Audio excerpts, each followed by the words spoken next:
अजित पवार अनंतात विलीन. विद्याप्रतिष्ठानच्या प्रांगणात अजित पवारांच्या पार्थिवावर शासकीय इतमामात अंत्यसंस्कार. अजितदादा परत या, कार्यकर्त्यांचा आक्रोश.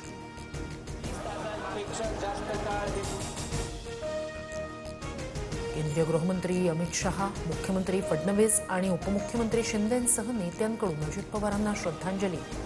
दादांना निरोप देण्यासाठी लाखोंचा जनसमुदाय लोटला. अजूनही विश्वास बसत नाही. अजित पवारांना लोकसभेत श्रद्धांजली वाहिलेला फोटो सुप्रिया सुळेंनी स्टेटसला ठेवला. दमदार आणि दिलदार मित्र सोडून गेला. अजित पवारांच्या निधनानंतर मुख्यमंत्री फडणवीसांच्या भावना.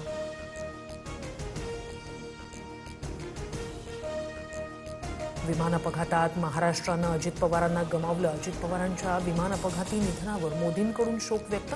शरद पवारांना फोन करत मोदींकडून सांत्वन. फक्त बारामतीचं नाही तर संपूर्ण महाराष्ट्रच पोरका झाल्यासारखी परिस्थिती. अजित पवारांच्या निधनानंतर सुरेश धस यांची भावना.